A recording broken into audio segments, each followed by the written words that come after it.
Todo candidato tem um momento em que a máscara cai. Para Flávio Bolsonaro, esse momento aconteceu ao vivo, na frente de câmeras, num sábado que deveria ter sido o maior da sua vida política. Era 25 de julho de 2026. O Partido Liberal havia convocado sua convenção nacional no Mercado Pago Hall, dentro da Arena Pacaembu, em São Paulo. O espaço tem capacidade para 7.000 pessoas. Era o evento mais importante do bolsonarismo desde a derrota de Jair nas urnas em 2022. O dia em que o filho mais velho do ex-presidente seria lançado oficialmente como candidato à presidência da República. Um momento histórico. Uma virada de página. O começo de uma era. Só que não foi nada disso. O que aconteceu naquele sábado foi um retrato tão brutalmente honesto da situação do bolsonarismo que até os próprios aliados tiveram dificuldade de disfarçar. Cadeiras vazias. Aliados ausentes. Desculpas implausíveis. Um discurso que não empolgou ninguém. E no final, Flávio Bolsonaro chorando no palco. Mas o choro foi só o sintoma. A doença é muito mais profunda e começou muito antes daquele sábado. Quando a convenção foi anunciada semanas antes, a assessoria de Flávio tentou criar expectativa. O Pacaembu foi escolhido justamente pelo simbolismo. Um espaço grande, histórico, que remetia à força do movimento. A ideia era mostrar músculo. Provar que o bolsonarismo ainda enchia estádio. O problema é que estádio vazio faz um barulho diferente. As imagens que circularam nas redes sociais logo após o início do evento mostravam algo que a organização claramente não tinha previsto. Boa parte das cadeiras do fundo permaneceu desocupada durante todo o evento. No palco, discursos. Na plateia, espaço sobrando. No mesmo dia, no mesmo horário, do outro lado da cidade, a convenção estadual do PT lançava Fernando Haddad como candidato ao governo de São Paulo. O contraste foi imediato e devastador. Enquanto no Pacaembu havia lugar, no evento petista havia fila do lado de fora. Fila, do lado de fora, para entrar. O espaço estava tão lotado que quem chegou depois não conseguiu entrar. 2 eventos no mesmo sábado, na mesma cidade. E as imagens das duas convenções se espalharam juntas pelas redes sociais, como se o algoritmo tivesse decidido fazer o trabalho de oposição sozinho. Dentro do PL, ninguém quis falar sobre isso abertamente, mas os números estavam lá, visíveis para qualquer um que quisesse ver. E o pior ainda estava por vir, porque o público que apareceu também não ficou até o fim. Tem uma cena que resume tudo o que aconteceu naquele sábado melhor do que qualquer análise política poderia fazer. Flávio Bolsonaro está no palco, microfone na mão, discursando, e enquanto ele fala, pessoas se levantam e vão embora. Não depois do discurso, durante. Com ele no microfone, com a voz dele saindo pelas caixas de som, apoiadores simplesmente decidem que já viram o suficiente e saem. Isso não é normal? Numa convenção de lançamento de candidatura, o evento mais importante de qualquer campanha, ninguém deveria estar indo embora enquanto o candidato fala. Quem vai a uma convenção vai para ver aquele momento. Se a pessoa vai embora no meio, é porque o discurso não segurou. E aí está o dilema central de Flávio Bolsonaro numa frase. Ele não consegue empolgar nem a própria base. O bolsonarismo mais radical, aquele que foi às ruas em 2021 e 2022, que tatuou CPF na testa, que acampou na frente de quartel, quer uma coisa muito específica. Quer discurso de fogo.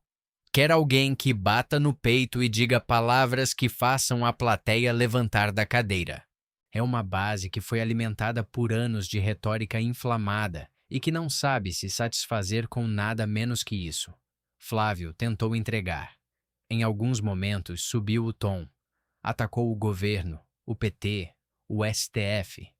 Mas alguma coisa não funcionou. A entrega não convenceu. A plateia sentiu e foi embora. Politólogos que acompanham o bolsonarismo há anos identificam o problema com clareza. Flávio está preso numa armadilha. Se fala duro demais, afasta o eleitor moderado que ele precisa conquistar para ter chance real de chegar ao segundo turno. Se fala moderado, perde a base que já tem. E no momento em que ele tentou encontrar um meio-termo, os mais radicais simplesmente viraram as costas, literalmente. A dancinha que ele fez com Milei antes do discurso também virou alvo de crítica interna. Segundo relatos que vazaram para a imprensa, lideranças bolsonaristas de base avaliaram a cena como palhaçada. Para quem acredita que o Brasil está à beira do caos total, ver o candidato fazendo coreografia não é exatamente inspirador. E o episódio da tesoura, que Flávio usou numa espécie de ritual simbólico durante o evento e que quebrou na mão dele na frente de todos, virou piada instantânea nas redes. Uma imagem que se encaixou perfeitamente na narrativa de uma candidatura que não decolava. Mas o que aconteceu com os aliados que deveriam estar no palco com ele? Essa é a parte mais reveladora de todas. Numa convenção de candidatura presidencial, quem aparece importa. Mas quem não aparece diz ainda mais. Michele Bolsonaro não foi. A justificativa oficial foi que ela precisava ficar em Brasília para acompanhar Jair Bolsonaro, que cumpre prisão domiciliar após condenação pelo envolvimento na tentativa de golpe de Estado. Enviou um vídeo, que durou 2 minutos e 55 segundos. E que, segundo quem analisou o conteúdo, dedicou mais de 70% do tempo falando do seu trabalho no PL Mulher, não da candidatura de Flávio. O detalhe não é pequeno. Michele foi afastada do PL Mulher justamente por uma decisão que contou com o aval de Flávio e Eduardo Bolsonaro. Ou seja, ela foi ao evento que oficializava a candidatura do enteado, mas usou o espaço para defender a causa de que ele atirou. A mensagem nas entrelinhas foi lida por todo mundo que conhece o bolsonarismo por dentro. A reconciliação entre os dois, amplamente noticiada nos dias anteriores, foi descrita por pessoas próximas à situação como um arranjo pragmático. Flávio havia feito um pedido público de desculpas à madrasta depois de uma briga que vazou para a imprensa, envolvendo acusações de misoginia. Michele aceitou, pelo menos publicamente, mas não foi ao evento. Carlos Bolsonaro também não foi. O filho do meio, que mora no Rio e é conhecido como o estrategista digital da família, mandou um vídeo, assim como Michele. Num evento em que o irmão era lançado candidato à presidência do país, Carlos escolheu gravar uma mensagem em vez de estar presencialmente no palco. Nos bastidores circulou a informação de que Carlos estava bravo por causa exatamente do pedido de desculpas de Flávio a Michele, que ele teria visto como uma fraqueza desnecessária. A família Bolsonaro, que sempre teve como marca registrada a aparência de união, estava visivelmente rachada. Jair Bolsonaro, em prisão domiciliar em Brasília, surgiu no evento de uma forma que virou símbolo involuntário da situação, numa montagem de inteligência artificial. Um vídeo gerado por IA do ex-presidente foi exibido na convenção. O homem que criou o movimento, que motivou milhões de brasileiros, que encheu espaços maiores do que aquele Pacaembu por anos, apareceu como uma imagem digital. Eduardo Bolsonaro também não foi. E Nicolas Ferreira, o deputado federal mais votado da história do Brasil, o rosto mais popular da nova geração do bolsonarismo, o único que poderia ter colocado energia de verdade naquele evento, também não foi. A desculpa de Nicolas merece atenção especial. Nicolas Ferreira gravou um vídeo do interior de um jatinho particular ao lado de 2 outros políticos, Domingos Sávio e Flávio Roscoe, para explicar sua ausência. O piloto da aeronave aparece no vídeo e explica: o mau tempo impediu o pouso em Guarulhos. Eles não conseguiram autorização. O pátio estava lotado. Não foi possível ir. O problema é que aquele sábado não teve mau tempo em São Paulo. Nenhum aeroporto da região registrou atrasos ou cancelamentos por condições climáticas em momento algum daquele dia. Voos comerciais pousaram normalmente o dia inteiro em Guarulhos, em Congonhas e em Viracopos, em Campinas.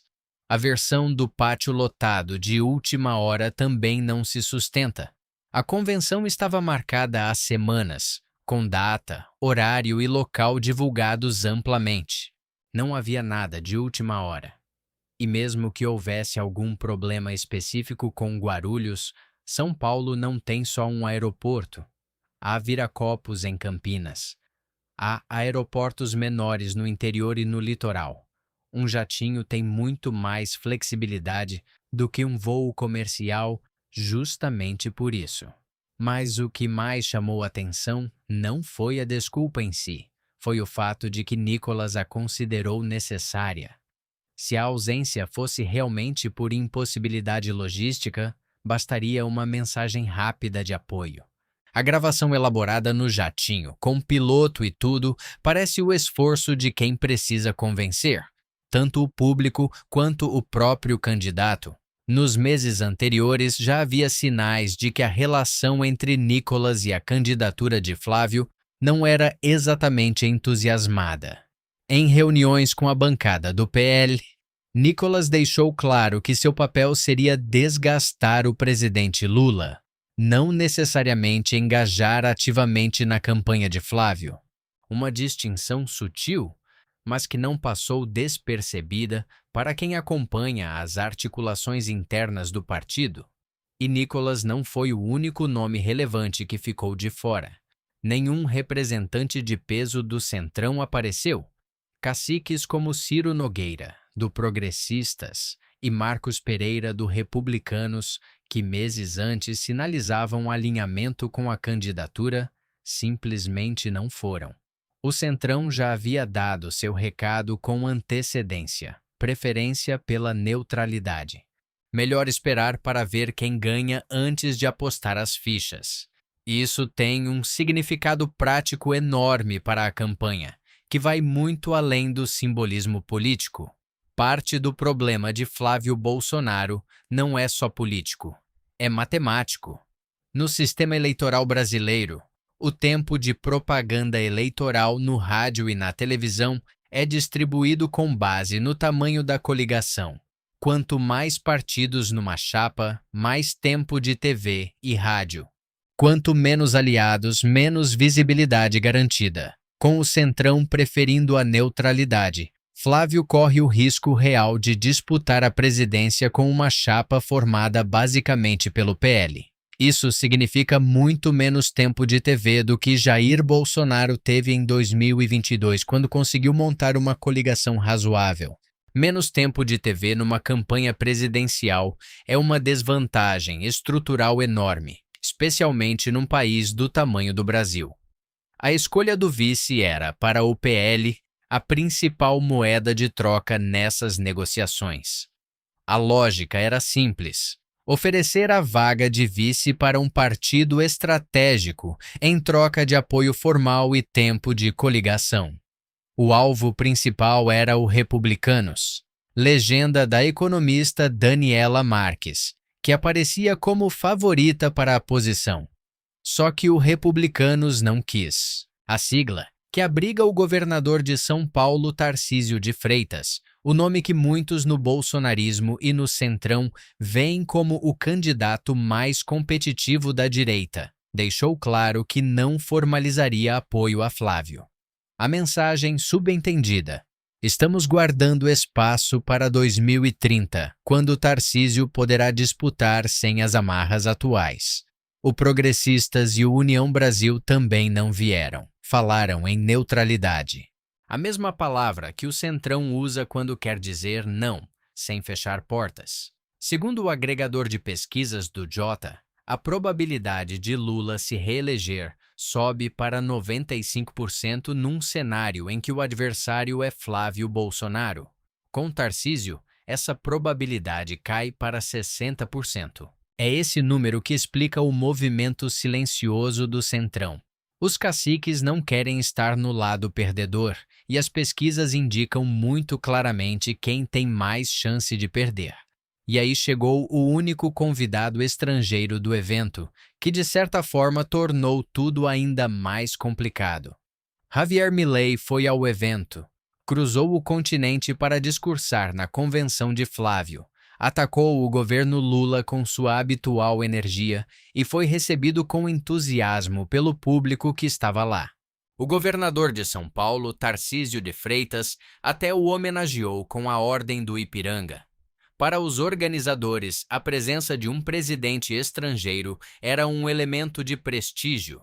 A ideia era mostrar que Flávio tem respaldo internacional, que o bolsonarismo faz parte de um movimento global de direita.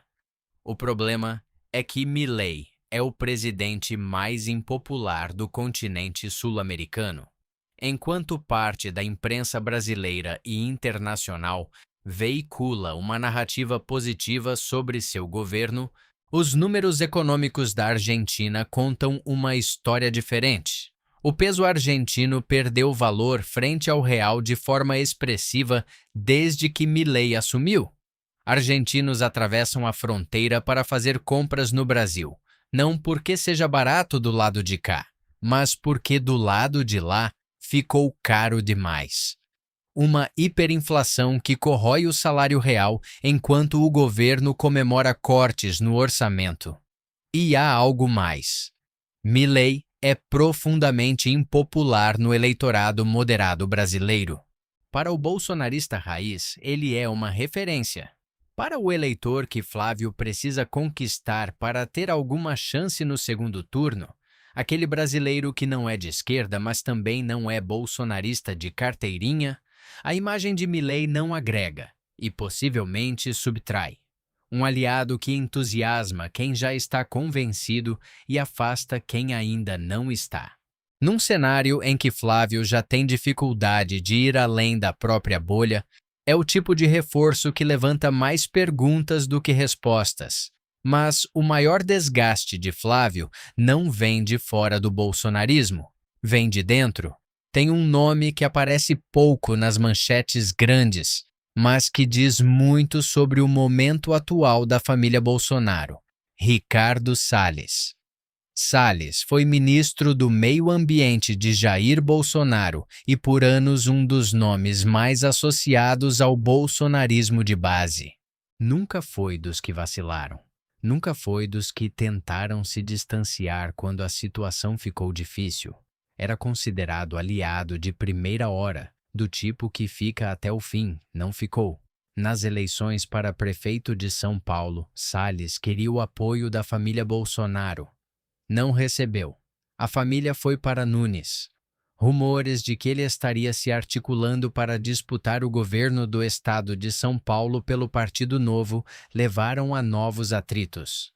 E quando Flávio precisou de apoios para sustentar sua candidatura, o canal com Salles já estava rompido. Salles passou a fazer críticas públicas à família. Não saiu do campo da direita, mas saiu do campo bolsonarista. E com ele foi boa parte do eleitorado que ele carrega. Eduardo Girão, do Partido Novo, percorreu um caminho parecido. Sempre foi bolsonarista raiz. Nunca traiu. Mas as articulações de Flávio para sustentar a candidatura cortaram laços com pessoas como ele.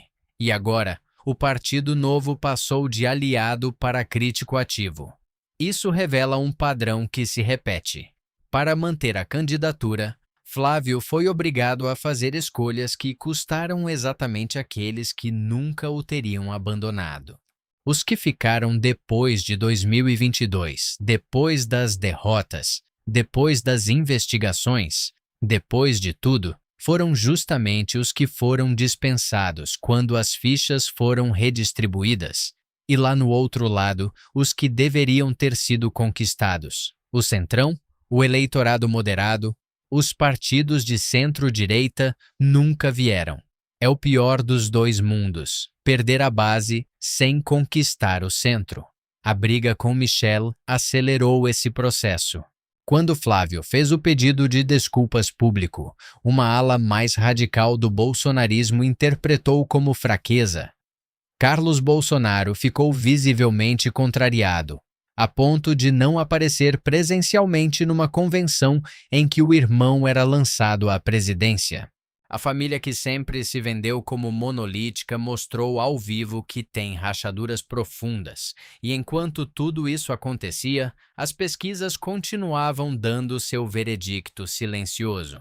O Datafolha mais recente antes da convenção colocava Flávio com 32% das intenções de voto num cenário de primeiro turno contra Lula, que marcava 40%. Não é um número de quem está fora da disputa, mas também não é o número de quem está competindo. Com 48% de rejeição, ante 46% de Lula, Flávio entra na campanha com uma barreira de rejeição quase tão alta quanto a do próprio adversário. Só que Lula tem estrutura, centrão, coligação, tempo de TV. Flávio, no momento da convenção, não tinha nem vice. No Datafolha há um detalhe que as pessoas próximas à campanha passaram a discutir em voz mais baixa. Flávio perdeu espaço tanto no primeiro quanto no segundo turno nas pesquisas mais recentes. A tendência nos meses que antecederam a convenção era de queda, não de crescimento. Dentro do PL, a avaliação era de que seria necessário apresentar novidades para reverter essa tendência. A convenção deveria ser esse momento de virada. O problema é que não foi. E foi no final desse evento, depois de tudo que aconteceu, depois das cadeiras vazias, depois do público que foi embora, depois das ausências marcantes, depois da tesoura que quebrou, que Flávio Bolsonaro chegou ao microfone e começou a chorar.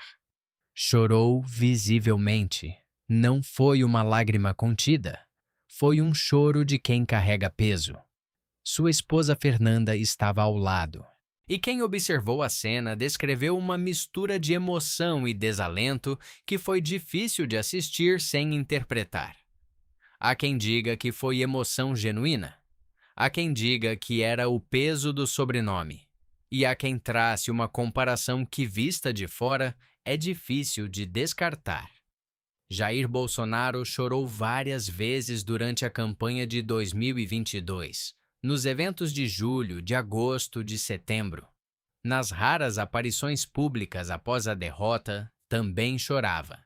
E quem estava perto naquele momento descreve uma pessoa que, no fundo, já sabia o que estava por vir. A derrota nas urnas, as investigações, a condenação, a prisão domiciliar. Flávio está no mesmo ciclo, isolado politicamente, sem aliados formais, sem vice definido, com pesquisas que teimam em não subir, com a família rachada, com aliados históricos virando críticos e com um prazo, 5 de agosto, para resolver pelo menos uma parte disso antes que o cenário fique ainda mais difícil de reverter. O choro no palco do Pacaembu não foi só emoção de um momento. Foi o rosto de uma candidatura que, desde o início, foi construída sobre areia. A convenção do PL de 25 de julho de 2026 vai entrar para a história do bolsonarismo, mas não do jeito que seus organizadores planejaram. Ela revelou em tempo real as fraturas que o movimento vinha tentando esconder. A família dividida, os aliados que foram embora, a base que não se inflama, o centro que não chegou. Revelou um candidato que tenta ocupar o espaço do pai, sem ter o carisma que fez do pai um fenômeno político. E revelou um movimento que, 4 anos depois de sua maior derrota, ainda não encontrou a resposta para a pergunta mais básica: o que vem depois de Bolsonaro? Flávio pode surpreender. Eleições têm reviravoltas, cenários mudam.